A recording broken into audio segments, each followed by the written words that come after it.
आप सभी का स्वागत है हिंदी नोबेल स्टोरी एक्सप्लेनर में। यहाँ पर हर एक स्टोरी आपको मैजिक सिस्टम रोमांस की एक जादुई सफ़र पे ले जाएगी। इस स्टोरी का सारा चरित्रों, स्थान, घटना सब कुछ काल्पनिक है। इसे वास्तविकता से जोड़ने का प्रयास ना करें। चलिए स्टोरी की तरफ आगे बढ़ते हैं। अध्याय 441। अर्जुन यादव अपनी हंसी नहीं रोक सके और सिंहासन पर बैठ गए। आसपास का शून्य विकृत हो गया और बर्फीली आभा के झोंके फूट पड़े, मानो सब कुछ नष्ट करने वाले हों। इस क्षण आध्यात्मिक ऊर्जा अस्त व्यस्त हो गई और दुनिया कांप उठी।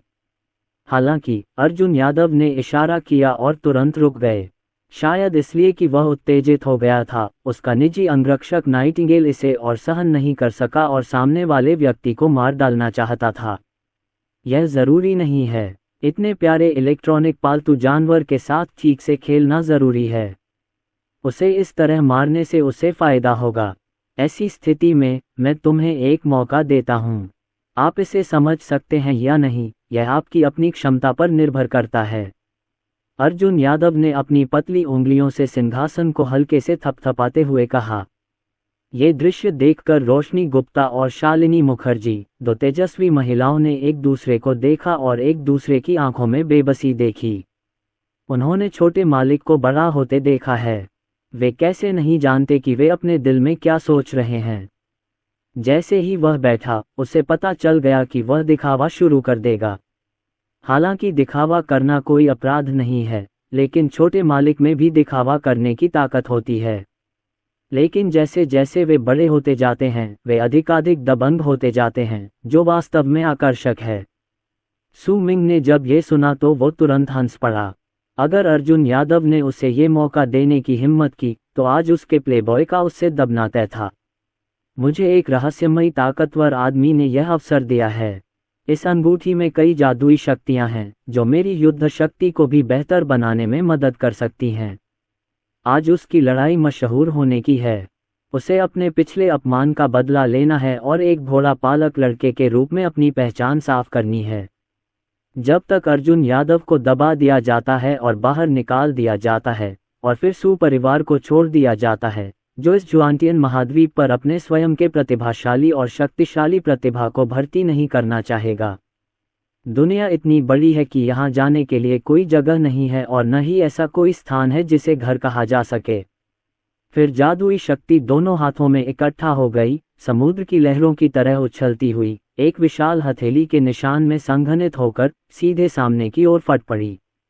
यह इतनी शक्तिशाली और तेज थी कि बिजली की तरह चमक रही थी और कोई भी प्रतिक्रिया नहीं कर सका। यहाँ तक कि कुछ बड़े बुजुर्ग भी मन ही मन डर गए थे। इस लड़के की ताकत बहुत भयानक और कल्पना से परे थी। इसके अलावा साधना की गति इतनी तेज है कि यदि ईश्वर मेरी सहायता करें तो यह चमत्कार होगा। जुवानतियान महाद्वीप पर कुछ प्रमुख संप्रदायों और शक्तिशाली ताकतों के वंशजों को छोड़कर यदि साधारण शिष्य उनके खिलाफ लड़ना चाहते हैं, तो उनकी जीत की दर अधिक नहीं है।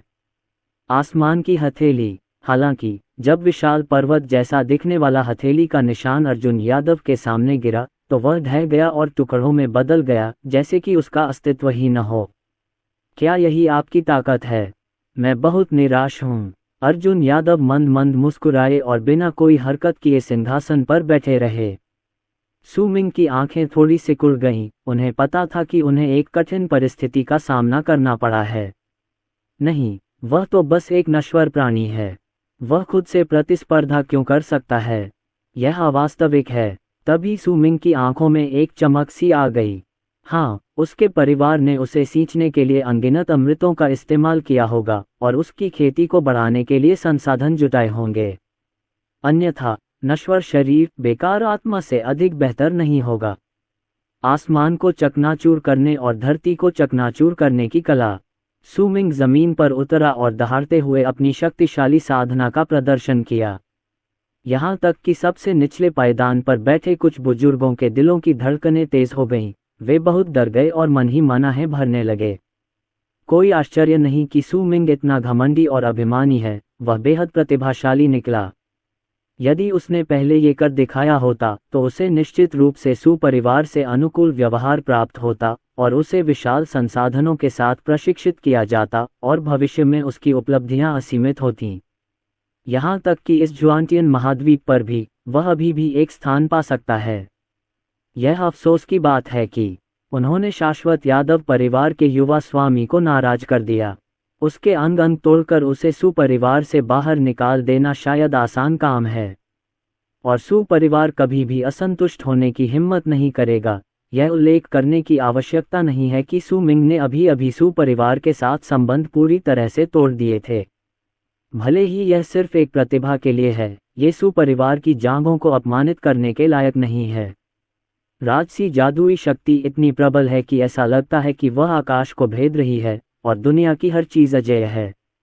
ऐसा लग रहा था जैसे सू मिंग ने तथाकथित स्वर्ग और पृथ्वी में प्रवेश कर लिया हो। आकाश को चकनाचूर करने और धरती को चकनाचूर करने की कला अर्जुन यादव ने उपहास किया, वह इसे एक नज़र में देख सकता था। ये सिस्टम द्वारा दी गई जादुई शक्ति है और संभवतः यह उस अंगूठी में है। बस बात यह है कि वो जादुई शक्तियाँ और मंत्र उसके अपने सिस्टम स्पेस के सबसे निचले स्तर से भी तुलनीय नहीं हैं। सू मिंग को उसे चुनौती देने की इतनी हिम्मत किसने दी? शायद यह उन लोगों की निडरता है जो नहीं जानते, अज्ञान के कारण निडर। अर्जुन यादव अभी भी सिंहासन पर मजबूती से बैठे थे, लेकिन उन्होंने धीरे से अपनी उंगली आगे बढ़ाई और उसे झटका दिया। सू मिंग ने अपनी सारी जादुई शक्ति जुटाई और उसकी जादुई शक्ति अचानक ढह गई और स्वर्ग और पृथ्वी के बीच शून्यता में बदल गई। प्रकाश का नामो निशान तक नहीं था और उसका अस्तित्व पूरी तरह से समाप्त हो गया। और यह सब अर्जुन यादव की उंगलियों का एक झटका मात्र है। सू मिंग गिर पड़ी और सीधे अर्जुन यादव को देखने लगी। चाहे कुछ भी हो जाए, वह इस पर विश्वास करने को तैयार नहीं थी। नहीं, ये बिल्कुल सच नहीं है। आपके रक्षक ने जरूर गुप्त रूप से कार्रवाई की होगी और आपके हमले को रोका होगा, वरना आप जैसे शानदार इंसान इतनी सफलता कैसे हासिल कर पाते? सू मिंग ने बार बार अपना सिर हिलाया, मानो उसे सच्चाई का पता चल गया हो, और मुस्कुराते हुए कहा। अर्जुन यादव थक गया था। काफी देर तक जोकर का तमाशा देखने के बाद उसे नींद आ रही थी, और तो और देर हो रही है और उसे आराम की भी जरूरत है। आज भी वह हर रात सोने की अपनी अच्छी परंपरा को निभा रहा है।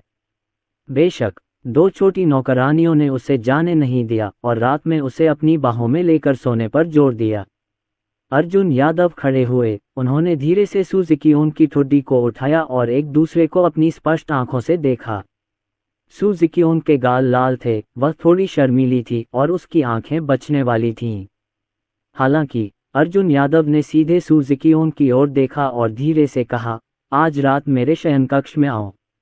मैं तुम्हारी मेरिडियन साफ कर दूंगा और तुम्हारी योग्यता वापस पाने में तुम्हारी मदद करूंगा। ये सुनकर अर्जुन यादव पागल हो गए। मेरिडियन पार करने और योग्यता बहाल करने की बात क्या बकवास है? युवा मास्टर, ये सचमुच एक जानवर है। तुम अभी भी किशोर हो, है ना? तुम क्या करना चाहते हो? अर्जुन यादव की आंखें ठंडी हो गईं और उसने धीरे से अपना सिर घुमाकर सू मिंग को घूरना शुरू कर दिया। उसकी आंखें चमक उठीं और सांस का एक झोंका छूट गया, मानो दुनिया ढह रही हो और एक अत्याचारी दबाव सीधे नीचे की ओर आया हो, मानो ग्रह चकनाचूर हो गया हो, दुनिया गिर गई हो और दुनिया उलट गई हो। ये बहुत भयानक था। इस जबरदस्ती के कारण सू मिंग अपना सिर उठाने में असमर्थ हो गया। सू मिंग ने विरोध करने की पूरी कोशिश की, लेकिन कोई फायदा नहीं हुआ। इसका कोई असर नहीं हुआ। क्या? सू मिंग गुस्से से दहाड़ा, दांत पीस लिए और खुद को दबाव के बीच खड़ा होने के लिए मजबूर किया। बूम! लेकिन इसका कोई असर नहीं हुआ। एक धमाके के साथ सू मिंग सीधे घुटनों के बल गिर पड़ा और उसके शरीर की हड्डियां टूटती हुई प्रतीत हुईं। कुछ ऐंठन के बाद वह वहीं पर लेट गया, खून की उल्टियां कर रहा था, उसकी आंखें बाहर की ओर मुड़ी हुई थीं, उसके शरीर में सांस का नामो निशान नहीं था और वह बहुत कमजोर था। अपनी खेती को दंड के रूप में समाप्त कर दो। कबीले के मुखिया सू, बाकी सब आप संभाल सकते हैं। ईश्वर आप पर दयालु है, इसलिए दूसरों की जान मत लीजिए। सुपोतन ने बार बार सिर हिलाया। अर्जुन यादव की भयानक युद्ध शक्ति को देखकर उसका पूरा शरीर कांप उठा। ऐसी ताकत उसी उम्र के लोगों में नहीं होती। दुनिया में कोई भी युवा प्रतिभा उससे मुकाबला नहीं कर सकती और वह उसकी एक भी चाल नहीं चल सकता। केवल एक सांस से वह अद्वितीय सू मिंग को आसानी से दबा सकता था। क्या ये शाश्वत अमर लोक की प्रतिभा का स्वर्ण अंश है? इस समय हॉल में सभी ने सू मिंग को देखा, जो एक बेकार कुत्ते की तरह जमीन पर लेटा हुआ था, और फिर अर्जुन यादव को, जो अलग और आराम से था, एक तीव्र विरोधाभास बना रहा था। वे सनातन अमर लोक के युवा परम गुरु और सनातन यादव कुल के युवा स्वामी होने के योग्य हैं। उनकी शक्ति अथाह है, विशाल गहरे समुद्र के समान और अत्यंत भयानक है। सू मिंग जैसा व्यक्ति सू परिवार के दो महान प्रतिभाशाली लोगों को आसानी से हरा सकता था। उसकी ताकत निश्चित रूप से कमजोर नहीं थी और वह अपने साथियों में सर्वश्रेष्ठ माना जाता था। लेकिन अर्जुन यादव की सांस भी नहीं रोक पाया। दोनों के बीच का अंतर अब शब्दों में बयां नहीं किया जा सकता। यानी एक स्वर्ग और एक धरती इस जन्म में कभी मिल नहीं सकते। क्या ये यंग मास्टर ये की शक्ति है? ये बहुत डरावना है। वह अभी किशोरावस्था में ही है। यहाँ तक कि हमारी दुनिया की युवा पीढ़ी भी पूरी तरह से अजेय है। मुझे डर है कि 20 की उम्र के ये युवा प्रतिभाशाली लोग भी एक कदम भी नहीं झेल पाएंगे। युवा मास्टर ये आकाश में अमर की तरह हैं। शाश्वत अमर क्षेत्र में युवा पीढ़ी में वह शायद बहुत आगे हैं। हाँ, निश्चित रूप से बहुत आगे। कई बुजुर्गों ने एक दूसरे के साथ आहें भरी और आश्चर्य से भर गए। उन्होंने किसी नौजवान को इस मुकाम तक पहुंचते कभी नहीं देखा था। वह तो वाकई इंसानों में हीरो और आसमान में अजगर था। सुपोतन भी जल्दी से खड़ा हो गया और अर्जुन यादव को प्रणाम किया, मानो माफी मांग रहा हो। जैसी कि उम्मीद थी, उन्होंने सीधे अर्जुन यादव से कहा, मुझे उम्मीद है कि आप मुझे माफ कर देंगे। इस कुतिया ने युवा मालिक की शान में खलल डाला और सार्वजनिक रूप से युवा मालिक को उकसाने का साहस किया। ये युवा मालिक के प्रति अनादर है। सौभाग्य से युवा स्वामी इतना शक्तिशाली है और उसके पास अद्वितीय प्रतिभा है कि वह उसे केवल हाथ उठाकर दबा सकता है। चूंकि युवा स्वामी ने आदेश दिया है, मैं अभी करता हूँ। मैं उसकी जान बख्श दूंगा, लेकिन चूंकि वह मृत्युदंड से बच नहीं सकता, इसलिए मैं उसे जेल में डाल दूंगा और हर तरह की यातना सहने दूंगा। युवा स्वामी भविष्य में उसके जीवन और मृत्यु का फैसला करेंगे। सुपोतन डर गया। उसके माथे से पसीना बह रहा था। उसका दिल जोर जोर से धड़क रहा था। वह बेहद डरा हुआ था। एक क्षण में ही उसे विनाश की एक सांस महसूस हुई, मानो वह इस दुनिया में आ रही हो और इस दुनिया को नष्ट कर रही हो। उन्होंने तुरंत अनुमान लगाया कि यह संभवतः अर्जुन यादव का गुप्त रक्षक था, जो कार्रवाई करने वाला था। यद्यपि दुनिया में सर्वोच्च साधना स्तर केवल एक देव राजा का है, अर्जुन यादव के ने इन दुनियाओं के प्रतिबंधों को नज़रअंदाज कर दिया और नियमों को पूरी तरह से पार कर लिया। आखिरकार जुवानतियान महाद्वीप में उनके आत्माभक्षी राक्षस कबीले का निवास स्थान पहले अत्यंत समृद्ध और अत्यंत अंधकार में था, मानो वह एक ऐसा स्थान था जहां दुष्ट भूत इकट्ठा होते थे और वास्तव में एक प्रतिबंधित क्षेत्र था। यहाँ तक कि बड़े संप्रदाय और उनके जैसे शक्तिशाली ताकतें भी आसानी से इसमें शामिल होने की हिम्मत नहीं कर पाती। लेकिन अब वहाँ केवल एक गहरा गड्ढा बचा है।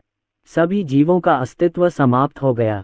देवराज के राज्य के 3 सबसे शक्तिशाली पुरुष जो वहां स्थित थे, चूर्ण चूर्ण हो गए। उन्हें पुनर्जन्म के मार्ग में प्रवेश करने का अवसर भी नहीं मिला और उनका अस्तित्व पूरी तरह से समाप्त हो गया। क्या तुम्हारी आंखें भी नहीं हैं? इस मरे हुए कुत्ते को घसीटकर जेल में डाल दो। अगर तुम घोड़े को अच्छी तरह नहीं पालोगे तो मेरे लिए मुसीबत खड़ी कर दोगे। तुम्हारी नाक आसमान जितनी ऊंची हो जाएगी और तुम बहुत घमंडी हो जाओगे।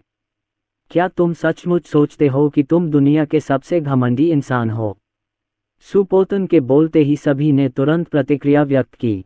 2 बुजुर्ग चिंतित होकर आगे आए और सू मिंग को मरे हुए कुत्ते की तरह घसीटते हुए सीधे मौत की कतार में ले गए। सू मिंग दर्द से दहाड़ उठा। उसकी आंखें बेहद तीखी थीं, जबरदस्त नफरत से धधक रही थीं और हवा में खून भर गया था। उसने अर्जुन यादव को ऐसे देखा मानो उसकी हड्डियां चीर देना चाहता हो। अर्जुन यादव, मेरी खेती नष्ट करने की तुम्हारी हिम्मत कैसे हुई? भले ही मैं भूत हूँ, मैं तुम्हें जाने नहीं दूंगा। मैं अवश्य बदला लूंगा। सू मिंग बहुत दर्द में थी, खून की उल्टी कर रही थी। अर्जुन यादव को घूर रही थी और जोर से दहाड़ रही थी। हो सकता है इस समय वह केवल असहाय और क्रोधित होगा और इसके अलावा वह कुछ नहीं कर सकता। अर्जुन यादव शुरू से अंत तक बहुत उदासीन रहे, मानो उन्हें मजा आ रहा हो। जब सु मिंग के दर्दनाक शाप धीरे धीरे फीके पड़ गए तो अर्जुन यादव सिंहासन पर बैठे थे, अपने कानों में शांति का आनंद ले रहे थे। मुख्य हॉल में कोई आवाज नहीं थी और कई बुजुर्ग कांप रहे थे। उन्हें डर था कि सु मिंग का नासमझ व्यवहार अर्जुन यादव को क्रोधित कर देगा, जिससे बदला लेने की भावना भड़केगी और पूरे परिवार को दुर्भाग्य का सामना करना पड़ेगा। अर्जुन यादव अचानक मुस्कुराए, सब लोग इतना घबराए नहीं। मैं मिस्टर ये भी एक समझदार इंसान हूँ। मेरा दूसरों से कोई लेना देना नहीं है और न ही मैं इसमें शामिल होऊंगा। सभी के चिंतित दिलों को अंततः राहत मिली और उन्होंने कपों का आदान प्रदान जारी रखा और स्वादिष्ट भोजन का आनंद लिया। सु पोटियन का सु जिकियोन के प्रति रवैया भी 180 डिग्री बदल गया और उसने सीधे उसे अर्जुन यादव के बगल में बैठने दिया। अपनी स्थिति से केंद्र के करीब बेहद महान दिख रहा था। सु जिकियोन को ऐसा व्यवहार कभी पसंद नहीं आया था। वह बहुत जल्दी में थी, बहुत संयमित थी और बिल्कुल भी आराम नहीं कर पा रही थी। वह बस वहां बेसुध बैठी रही, अपने सामने रखे लजीज व्यंजनों का आनंद लेने की भी हिम्मत नहीं जुटा पा रही थी। अर्जुन यादव ने सु जिकियोन की शर्मिंदगी देखी और सोचा कि यह छोटी लड़की प्यारी है। उसने उसे कटलरी दी, खुद मांस का एक टुकड़ा उठाया और उसे सु जिकियोन के मुंह में दे दिया। सु जिकियोन के गाल लाल हो गए थे और वह बेहद शर्मीली थी, लेकिन वह इतनी शर्मिंदा थी कि मना नहीं कर सकी। उसने अपना गुलाबी मुंह खोला और धीरे धीरे चबाया। ऐसा दृश्य देखकर रोशनी गुप्ता की लाल आंखों में अजीब सा रंग चमक उठा और उसका छोटा सा मुंह एकदम से, बहुत अनिच्छा से ऐसे ऊपर उठ गया जैसे उसे ईर्ष्या हो रही हो। जब से मैं बच्चा था, मैंने कभी अपने छोटे मालिक को दूसरों को खाना खिलाते नहीं देखा। वह उसे बचपन से ही खाना खिलाती आ रही है, लेकिन उसने पहले कभी उसे खाना नहीं खिलाया था। अब वह दूसरी लड़कियों को खाना खिला रही है। लेकिन रोशनी गुप्ता तो बस उनकी छोटी सी नौकरानी थी और अपनी नाराजगी जाहिर करने की हिम्मत नहीं जुटा पा रही थी, और कुछ और कहना तो दूर की बात थी। वो बस अपने होंठ भींच सकती थी, थोड़ा सा मुंह बना सकती थी और अपना सिर नीचे कर सकती थी। अर्जुन यादव को कुछ ध्यान आया और वे मुस्कुराए। उसने मांस का एक और टुकड़ा उठाया और रोशनी गुप्ता के मुंह से लगा दिया। रोशनी गुप्ता एक बच्चे की तरह खुश थी, उसकी आंखें चमक रही थीं और उसका मूड उदास से खुशनुमा हो गया था।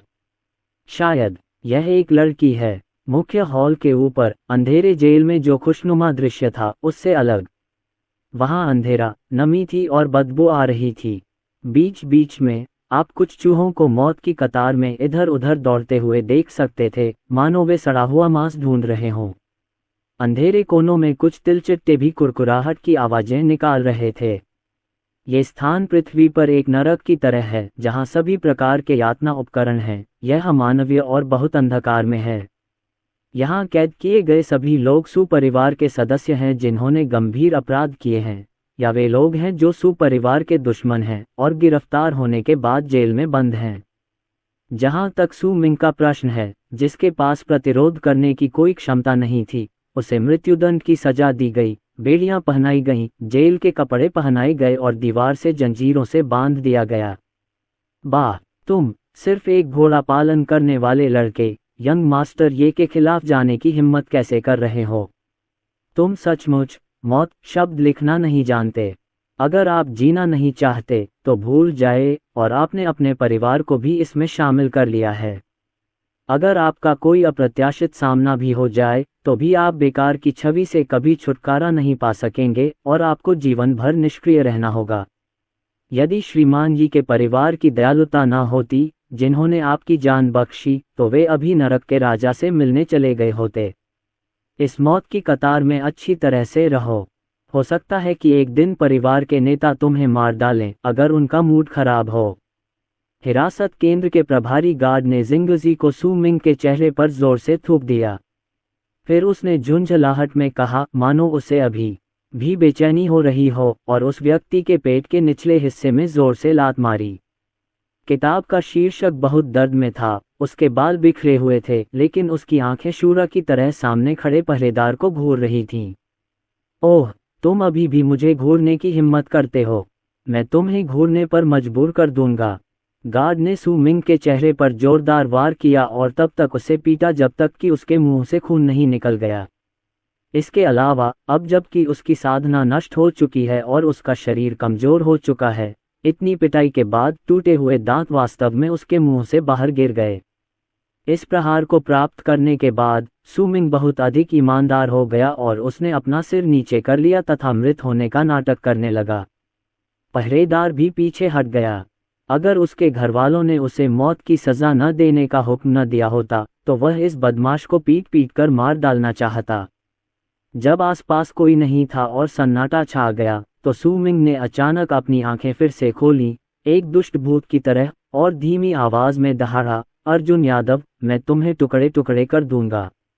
ये सचमुच घिनौना है। उस प्लेबॉय में इतनी ताकत कैसे हो सकती है?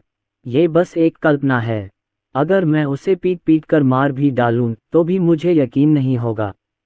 अंधेरी मौत की कोठरी में सू मिंग ने आज़ाद होने की कोशिश में जंजीरें खींचीं। उसने जोर से खींचा और अर्जुन यादव को कोसा, ये सोचकर कि यह अर्जुन यादव की अपनी ताकत नहीं है। वह एक पाखंडी, एक प्लेबॉय और एक पूर्ण असफल व्यक्ति है। रक्षक ने अवश्य ही गुप्त रूप से कार्यवाही की होगी, अन्यथा वह अकेले ही एक श्वास से मुझे कैसे दबा सकता था। सू मिंग को अपनी ताकत पर बहुत भरोसा था और उसने कई हत्या तकनीकों का भी इस्तेमाल किया। उनकी ताकत असाधारण है, बहुत आगे नहीं, लेकिन फिर भी वे अपने साथियों में सर्वश्रेष्ठ हैं। इसके अलावा उसकी साधना की गति अकल्पनीय है। अगर उसे समय दिया जाए और वह रिंग में जादुई शक्तियों के साथ सहयोग करे तो वह निश्चित रूप से महान कार्य कर सकेगा और बड़ी सफलता प्राप्त कर सकेगा। ऐसा सोचते हुए जिंग जिंग ने देखा कि उसकी मध्यमा उंगली में पहनी हुई कांस्य की अंगूठी बहुत साधारण थी, जिसके चारों ओर प्राचीन आभा की झलक थी, जो एक भयानक दबाव पैदा कर रही थी। ये वह अंगूठी थी जिसने उनकी किस्मत पूरी तरह बदल दी और यही उनकी सबसे बड़ी तुरुप का इक्का भी थी। जब तक रिंग वहां है, ये केवल समय की बात है कि वह वापसी कर लेगा। इसमें संभवतः अधिक समय नहीं लगेगा। अर्जुन यादव, जरा मेरा इंतजार करो। संरक्षक से कार्रवाई करने के लिए कहने का क्या मतलब है? आप बस खुले में छिपते हैं और अपना आभामंडल फैलाते हैं। सू मिंग को लगा कि उसका अनुमान सही था। अर्जुन यादव ने खड़े होकर सांस छोड़ने का नाटक किया होगा, लेकिन असल में रक्षक ने ही उसे चुपके से दबा दिया था, जिससे वह इतना शर्मिंदा हो गया था। इसलिए मैंने कुछ समय तक यहीं रहने, सुपरिवार से दूर रहने, दयनीय तरीके से बड़ा होने और समय बर्बाद न करने का निर्णय लिया। अपने हाथ में अंगूठी पर भरोसा करके अपनी साधना को पूरी तरह से पुनः प्राप्त करने और ज्वांटियन महाद्वीप की विशाल दुनिया में एक युवा नेता बनने के बाद वह अर्जुन यादव को ढूंढेगा और उसके अंगों को तोड़कर और उसके मांस और खून को कुत्तों को खिलाकर पूरा बदला लेगा। जहां तक सू जिकियोन की बात है, वह निश्चित रूप से अर्जुन यादव के जादू से भ्रमित थी, अन्यथा वह उसके अनुरोध को कैसे अस्वीकार कर सकती थी। अपनी उत्कृष्टता के कारण सू जिकियोन के पास मना करने का कोई कारण नहीं था। जब तक वह उनका अनुसरण करता रहेगा, उसकी भविष्य की उपलब्धियां असीमित होंगी और वह संस्थागत बाधाओं को पार करके आध्यात्मिक साधना के मार्ग पर चलने में भी उसकी मदद कर सकेगा। तभी वह प्राचीन अंगूठी रोशनी से चमक उठी।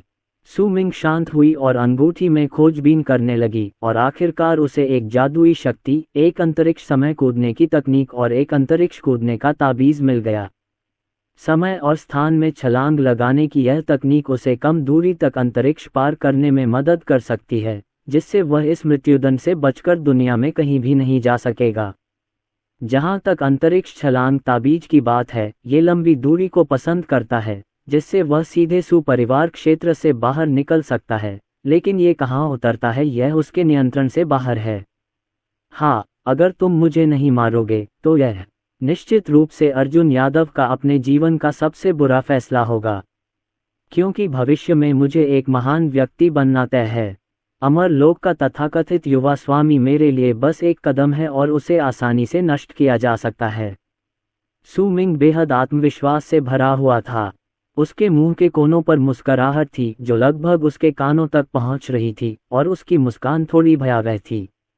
जैसा कि सभी जानते हैं, अर्जुन यादव उसे मारना नहीं चाहता, उसे बस लगता है कि जीवन बहुत उबाऊ है और वह अपने इलेक्ट्रॉनिक पालतू जानवर को आत्महत्या करते देखना चाहता है। जहां तक उसकी नियति की बात है तो उसे बस एक जोकर बनना था, जिससे अर्जुन यादव की उबाऊ जिंदगी में कुछ मजा आ सके। जैसा उसने कहा, सू मिंग ने सीधे उसकी मूल शक्ति जला दी, जिससे उस पर प्रतिकूल प्रभाव पड़ा। उसने 2 बार और खून थूका, लेकिन उसकी साधना का स्तर तेजी से बढ़ गया। वह कुछ समय के लिए अलौकिक शक्ति से ऊपर की स्थिति में पहुंच गया है, तथा उसके पास अस्थायी शक्ति है।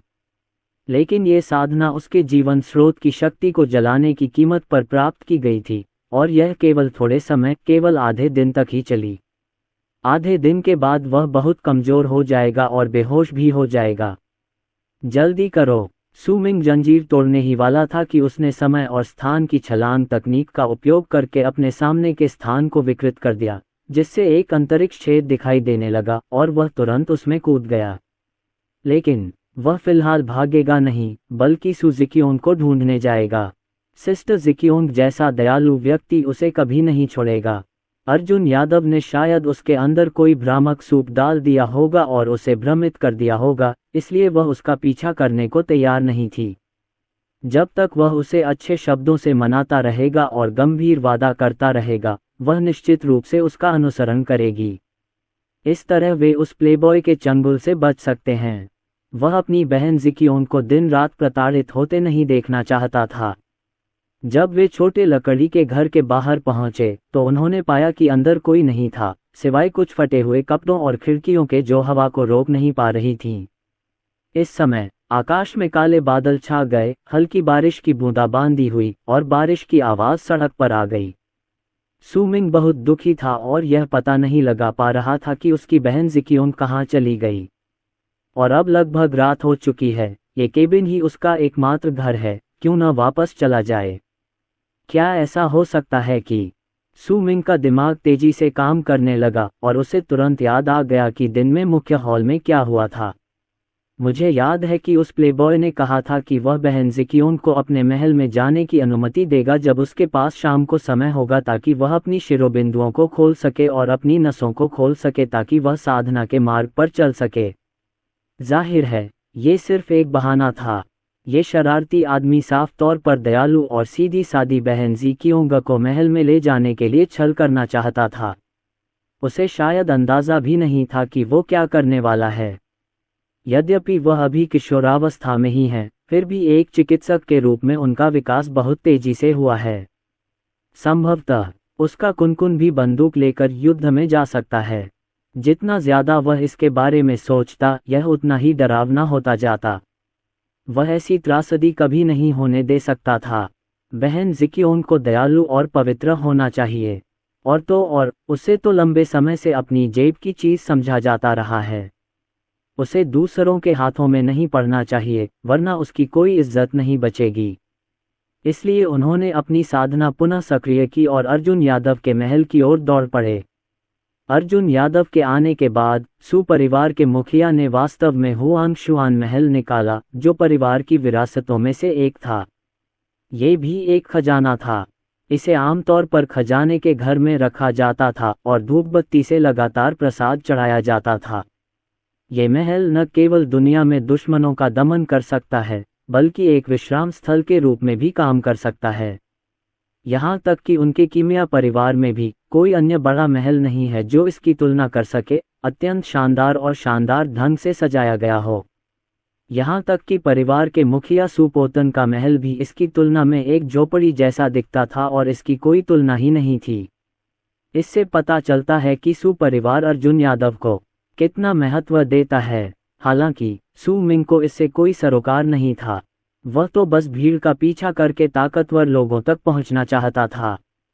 आखिरकार यह एक टेढ़ा रास्ता था। ताकत ही सच्चाई है। जब मैं येतियन के महल के बाहर पहुंचा तो सचमुच दंग रह गया। मानो वह परियों के सोने से बना हो। चांदनी में भी वह परियों के देश जैसा लग रहा था। आसमान के ऊपर अभी भी हल्की हल्की बारिश हो रही थी। यहाँ तक कि सुमिंग का घबराहट भरा मूड भी काफी हद तक कम हो गया। लेकिन जब उसने एक ही कमरे में अकेले एक पुरुष और एक महिला के बारे में सोचा तो उसे अचानक बहुत गुस्सा आया। उसने अपना दाहिना हाथ कस लिया, उसके नाखून उसके मांस में धंस गए और खून बहने लगा। रुको, ऐसा नहीं है कि वो अकेला था। फिर अर्जुन यादव के पीछे दो बेहद खूबसूरत छोटी दासियां थीं और एक दबंग और आकर्षक महारानी भी। गण, यह आदमी सचमुच भाग्यशाली है। फिर उसे एक खिड़की मिली, उसने अपना हाथ बढ़ाया और खिड़की के कागज में छेद कर दिया। वह देखना चाहता था कि अर्जुन यादव उसकी बहन ज़िकियोन के साथ क्या करने वाला है। महल में मौजूद अर्जुन यादव ने पहले ही सब कुछ देख लिया था। ऐसा लगता है कि जिस इलेक्ट्रॉनिक पालतू जानवर को उसने पाला था वह मौत की सजा से बच निकला है। यह विद्रोही बेटा सचमुच भाग्यशाली था। वह कुछ ही समय में मौत की सजा से बच निकला और अभी भी जिंदा और स्वस्थ है। ये दिन के दौरान उनके शर्मिंदा दिखने के बिल्कुल विपरीत था, मानो वह वही व्यक्ति नहीं थे।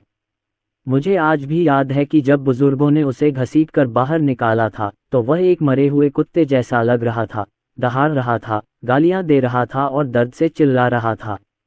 अब उसने कुछ समय के लिए अपनी साधना पुनः प्राप्त कर ली है।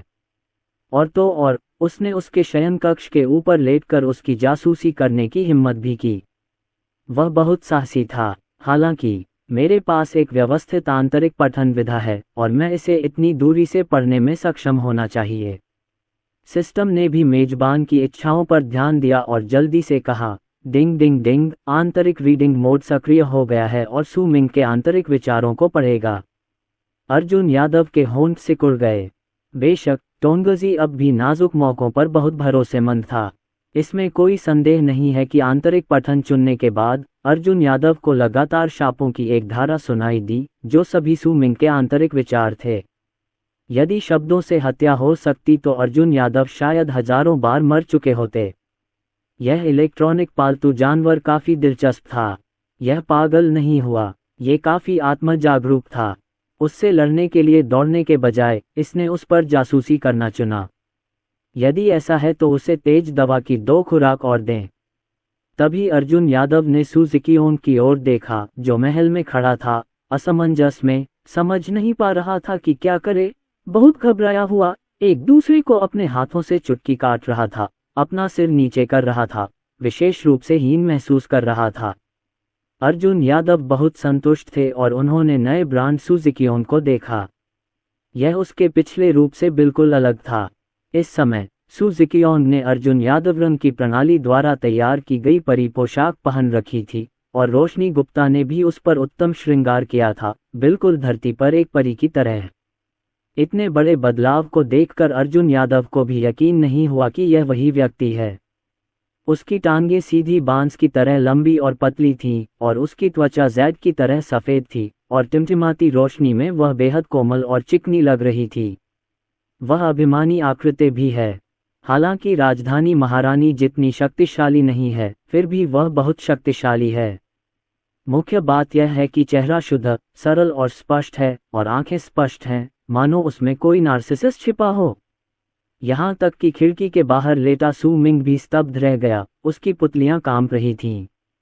उसने पहले सोचा था कि उसकी बहन ज़िकियोन इतने खूबसूरत सजने के बाद जरूर धरती पर परी होगी, लेकिन उसने कभी सोचा भी नहीं था कि वह इतनी सुंदर और खुशबूदार होगी। बस एक नज़र उसे हमेशा के लिए अविस्मरणीय बना देगी। कितना अद्भुत था वह आकर्षण! ऐसी सुंदरता उसकी होनी चाहिए, सुमिंग, और इस बांके के हाथों में नहीं पड़नी चाहिए, अन्यथा ये प्रकृति की बर्बादी होगी। वह आदमी बिल्कुल भी योग्य नहीं है। इसमें कोई संदेह नहीं है कि एक आंतरिक पढ़ने का तरीका है और सुमिंग के आंतरिक विचारों का पता अर्जुन यादव द्वारा लगाया जा सकता है। सुमिंग आत्मधर्मी था और सोचता था कि अर्जुन यादव की सभी गतिविधियां उसकी नज़र में हैं। जैसा कि सभी जानते हैं, अर्जुन यादव की प्रतिटोही क्षमता इतनी मजबूत है कि वह इसकी कल्पना भी नहीं कर सकते। एक इलेक्ट्रॉनिक पालतू जानवर के रूप में इसके साथ केवल खेला जा सकता है। अर्जुन यादव मन ही मन मुस्कुराया, तुम्हारी बुलंद देवी अब मेरे सामने है, ऐसा लग रहा है जैसे तुम जो चाहो ले सकते हो। जहां तक तुम्हारी बात है सुमिंग, तुम तो बस मजे के लिए हो और तुम एक जोकर भी हो। अगर तुम उस नाक को छुओ तो शायद वह चटक लाल हो जाएगी। सर, ये बहुत कीमती है। मैं इसे स्वीकार नहीं कर सकता। सू जिक्योंग ने शर्माते हुए, असहज महसूस करते हुए और अपना सिर नीचे करते हुए कहा। उसकी आवाज़ मच्छर जैसी थी। अर्जुन यादव कुछ कदम और चलकर सू जिक्योंग के पास पहुंचा। उसने एक हाथ बढ़ाकर उसके गाल को छुआ। गाल इतना मुलायम था कि मानो पानी निचोड़ लेना चाहता हो। मुझे अंदर से और भी शर्म आ रही है और मेरे होंठ लाल हो गए हैं। यंग मास्टर मेरे साथ बहुत कोमल हैं और वह अभी किशोरावस्था में ही है, लेकिन लड़कियों के साथ छेड़खानी करने में उसका कौशल इतना मजबूत है कि वह भविष्य में ऐसा करने में सक्षम हो जाएगा। और वो देखने में तो छोटी सी जवान लड़की जैसी लगती है, बहुत प्यारी, पर उसका फिगर तो पहले से ही बहुत लंबा है। अगर वो 2 साल और बड़ी हो जाए तो पता नहीं कितना बड़ा हो जाएगा। ये दृश्य देखकर खिड़की के बाहर लेटी सू मिंग पागल हो गई और उसे विश्वासघात का एहसास हुआ। सू जिक्योंग साफ तौर पर उसका वर्जित प्यार थी। इस वक्त वह अर्जुन यादव के सामने शर्मा रही थी। ऐसा लग रहा था जैसे वह बिना किसी विरोध के उसकी हर बात मानने को तैयार थी। याओ ने अपने बारे में सोचा। दिन के दौरान वह उस तक पहुंचना और उसे छूना चाहती थी, लेकिन उसे सीधे तौर पर टाला गया और उसकी आलोचना की गई। इस समय वह न केवल अर्जुन यादव से नफरत करता था, बल्कि उसका उज्ज्वल भविष्य भी बर्बाद कर देता था। यदि अर्जुन यादव नहीं आते हैं, तो यदि वह फिर से परिवार में अपनी प्रतिभा दिखाते हैं, तो उन्हें निश्चित रूप से एक प्रतिभा के मानकों के अनुसार प्रशिक्षित किया जाएगा, विशाल संसाधनों के साथ, और वह भविष्य में दुनिया को स्वीप करेंगे और सभी दुश्मनों को नज़रअंदाज कर दिया जाएगा। जहां तक घर के मुखिया की बेटी का प्रश्न है, सभी सुंदरियां उसकी गोद में हैं।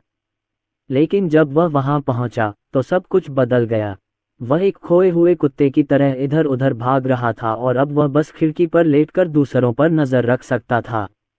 और सू जिक्योंग तो और भी ज्यादा नफरत से भरी हुई थी। वो उसे छूना चाहती थी, इसलिए वो सीधे छिप गई। हालांकि उसने अर्जुन यादव का कोई विरोध नहीं किया। उल्टे उसके गाल लाल हो गए और वो मना करना चाहती थी, फिर भी उसका स्वागत किया। अपनी पिछली दयालुता को देखते हुए वह अभी भी उसकी मदद करना चाहता था, उसे हरम में लाना चाहता था और फिर उसकी मेरिडियन को खोदना और उसकी काया को जागृत करने में मदद करने के तरीके खोजना चाहता था। उसके लिए यह पहले से ही एक बड़ा सम्मान था। जहां तक अर्जुन यादव द्वारा उन्हें दिए गए छोटे से उपकार की बात है, तो उसकी तुलना भविष्य में उनके द्वारा दिए जाने वाले उपकार से कैसे की जा सकती है। हालांकि उसके सामने तो वह बिल्कुल ठंडा था और अर्जुन यादव के सामने तो वह एक प्यारे से बिल्ली के बच्चे जैसा था। ये तो हद ही हो गई। दोहरा मापदंड। सू मिंग गुस्से से अभिभूत होने वाला था और चाहता था कि वह हॉल में घुस जाए और उससे लड़ाई करे, लेकिन तर्क ने उसे अभी भी रोक रखा था। मौसम बदलने का इंतजार कर रहा था। इसी समय अर्जुन यादव ने अपनी हथेली खोली और उस पर एक लोंगन के आकार की गोली दिखाई दी। जिक्योंग, ये सांसारिक अमर अमृत है जो मैंने तुम्हारे लिए तैयार किया है। ये तुम्हारी ताओवादी नींव को खोलने, आध्यात्मिक ऊर्जा को समायोजित करने, तुम्हारी शिरोबिंदुओं को साफ करने और आरंभ में तुम्हारे शरीर को जागृत करने में तुम्हारी सहायता कर सकता है, ताकि तुम साधना के मार्ग पर चल सको। अर्जुन यादव के बोलते ही उनकी हथेली पर रखे लोंगन के आकार के अमृत से अमृत की सुगंध फूट पड़ी। तुरंत ही पूरा हॉल अमृत की सुगंध से भर गया और उन दोनों के चारों ओर फैल गया। अमृत पर रून चमक रहे हैं और दिव्य प्रकाश उभर रहा है। यह अत्यंत दिव्य, पवित्र, आश्चर्यजनक है और बैंगनी प्रकाश मंडरा रहा है। सर, क्या ये पौराणिक सांसारिक अमर गोली है? ये बहुत कीमती है। मैं इसे स्वीकार नहीं कर सकता। सू जिक्योंग बार बार पीछे हटी, अर्जुन यादव की हथेली पर अमृत को देखा, अपने मुंह और नाक को हल्के से ढक लिया और बेहद हैरान हुई। वह एक विचित्र महिला भी है जो सीखने की शौकीन है, प्राचीन पुस्तकें पढ़ती है तथा सभी प्रकार के मठवासी ज्ञान की जानकारी रखती है। इसके अलावा सू परिवार मूल रूप से एक कीमियागर परिवार था और वह भी सप्ताह के दिनों में कीमियागिरी की कला का मन लगाकर अध्ययन करता था। वह अमृतों को, यहाँ तक कि सबसे निम्न स्तर के अमृतों को भी परिष्कृत करना चाहता था और वह संतुष्ट था। दुर्भाग्यवश प्रतिभा के बिना निम्नतम स्तर का भी अमृत परिष्कृत नहीं किया जा सकता। लेकिन उसने कई प्राचीन पुस्तकें पढ़ी हैं और अनगिनत अमृतों के नुस्खे पढ़े हैं। यहाँ तक कि शाश्वत अमर लोक के कुछ अमृत भी उससे परिचित हैं और वह उनके प्रभावों से भली भांति परिचित है। जहाँ तक इस पार्थिव अमर आत्मा की गोली का प्रश्न है, ये भी पवित्र और पारलौकिक है। संसार में कोई भी इसे शुद्ध नहीं कर सकता। चूंकि यह पृथ्वी अमर आत्मा गोली एक उच्च श्रेणी की गोली है, इसलिए यह अत्यंत मूल्यवान है। जुवानतियान महाद्वीप की विशाल दुनिया में इसे परिष्कृत करने के लिए सामग्री भी नहीं मिल पाती। इसके अलावा कीमियागरों के लिए बहुत सी ज़रूरतें हैं। इस शुद्ध अमृत को परिष्कृत करने के लिए न केवल उनकी साधना उन्नत होनी चाहिए, बल्कि उनका मन भी स्पष्ट होना चाहिए और किसी बाहरी हस्तक्षेप की आवश्यकता नहीं होनी चाहिए। जहाँ तक इसके प्रभाव की बात है, तो यह और भी ज़्यादा अद्भुत और अत्यंत शक्तिशाली है। ये व्यक्ति के शरीर को बेहतर बना सकता है, मेरिडियंस को खोल सकता है और आध्यात्मिक ऊर्जा के सागर को सक्रिय कर सकता है। ऐसी गोलियां निगलने के बाद आम लोगों में भी विभिन्न जादुई शक्तियां आ सकती हैं। बेशक विशिष्ट प्रभाव व्यक्ति दर व्यक्ति अलग अलग होंगे। युवा स्वामी इतना कीमती अमृत निकालकर उसे देने को तैयार थे। खिड़की के बाहर लेटे सू मिंग ने जब ये दृश्य देखा तो उसकी आंखें आंसुओं से भर आईं और वह बेहद गुस्से में था। उसने अपनी मुट्ठियां भींच लीं और अपने नाखूनों को अपने शरीर में गहराई तक गड़ा दिया, जिससे खून टपकने लगा। सच कहूं तो वह ईर्ष्यालु था। उसने इस सांसारिक अमर अमृत के बारे में भी सुना है, जो शारीरिक स्थिति में सुधार कर सकता है।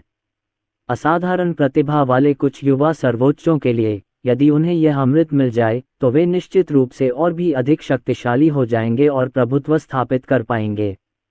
यदि वे इस विशाल संसार में होते तो निश्चय ही वे राजा और अधिपति होते। इसके अलावा इन जादुई खजानों के माध्यम से मैंने अपनी साधना में भी सुधार किया है। अब मैं पहले जैसा निकम्मा व्यक्ति नहीं रहा, लेकिन मेरी शारीरिक स्थिति अभी भी खराब है। यदि आप सांसारिक अमर गोली निगल सकते हैं तो आपकी प्रतिभा निश्चित रूप से उच्च स्तर तक पहुंच जाएगी। लेकिन सू जिक्योन को ऐसी गोली देना वास्तव में पैसे की बर्बादी थी। हालांकि वह वास्तव में सू जिक्योन को अधिक शक्तिशाली बनते देखना चाहता था, लेकिन इतना भारी उपहार पाकर वह बहुत ईर्ष्यालु हो गया और उसने कामना की कि वह अपने आनंद के लिए सांसारिक अमर गोली को अपने हाथों में छीन ले। मना मत करो, तुम्हारे लिए यह अमर अमृत अत्यंत मूल्यवान हो सकता है और तुम इसे किसी भी कीमत पर नहीं पा सकते। लेकिन मेरे लिए तो यह एक बहुत ही साधारण गोली है। मैं जितनी चाहूं उतनी ले सकती हूं। अमृत को परिष्कृत करने के बाद मनुष्य इसे अपना प्रभाव डालने के लिए ग्रहण करते हैं, और यह अमृत आपके लिए सबसे उपयुक्त है। मेरा विश्वास करो, जब तक आप इसे निगलते हैं और इसे परिष्कृत करते हैं, तब तक आपके पास निश्चित रूप से अमृत शोधन की योग्यता होगी और आपकी प्रतिभा उच्च स्तर तक पहुंच जाएगी। अर्जुन यादव के शब्द प्रलोभन से भरे थे, शैतान की फुसफुसाहट की तरह, जो सू जिक्योन को बार बार बता रहे थे कि यह अमृत उसका जीवन भी बदल सकता है। सू जिक्योन की पुतलियां थोड़ी कांप रही थीं और उसकी चमकदार मणि जैसी आंखें धुंधली थीं। उसके सामने रखी गोली उसकी पहुंच से इतनी दूर थी कि वह उसे अपने जीवन में कभी नहीं पा सकेगी। वह तो बस एक गुलाम है, दिन भर कड़ी मेहनत करती है, लेकिन सिर्फ अपनी भूख मिटा पाती है।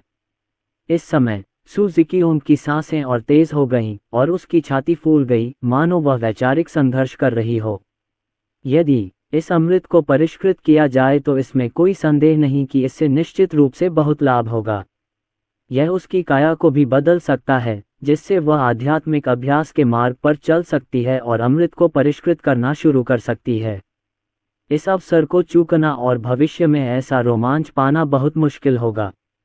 उसकी अपनी स्थिति बहुत स्पष्ट है और उसके दिल में विभिन्न भावनाएं आपस में गुंथी हुई हैं और एक दूसरे से टकरा रही हैं। लेकिन अगर मैं इस अमृत को स्वीकार कर लूं, तो क्या मैं युवा स्वामी का पुत्र नहीं बन जाऊंगा? क्या आप अमृत लेकर उसे अस्वीकार कर देंगे? यह उस बदमाश से कैसे भिन्न है जो अपनी स्कर्ट उठाने पर किसी को नहीं पहचानती। लेकिन वह कभी भी सुअर या कुत्ते से भी बदतर जीवन नहीं जीना चाहती थी। वह मुर्गे से भी जल्दी उठता है, कुत्ते से भी देर से सोता है और बैल से भी ज्यादा काम करता है। उसकी कमाई पेट भरने के लिए भी पूरी नहीं होती। उसे दिन भर बदमाशी सहनी पड़ती है, विरोध करने की ताकत नहीं होती और उसे तरह तरह से निशाना बनाया जाता है। उसके सामने रखा अमृत महज एक अमृत से अधिक था। यह उसके जीवन और भाग्य को बदलने का सबसे अच्छा मौका था। आपको इस अवसर का लाभ उठाना चाहिए। क्या आप भविष्य को पकड़ सकते हैं? अर्जुन यादव की आवाज़ धीमी और चुंबकीय थी, जो सुजुकी उनके कानों में गूंज रही थी। एक भयंकर मनोवैज्ञानिक संघर्ष के बाद सुजुकियोन ने धीरे से अपना सिर उठाया। उसकी आंखें दृढ़ थीं, उसकी आंखों में रोशनी चमक रही थी और वह बेहद दृढ़ थी।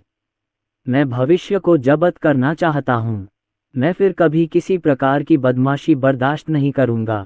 सुजुकियोन की बात सुनकर अर्जुन यादव ने संतोष से सिर हिलाया।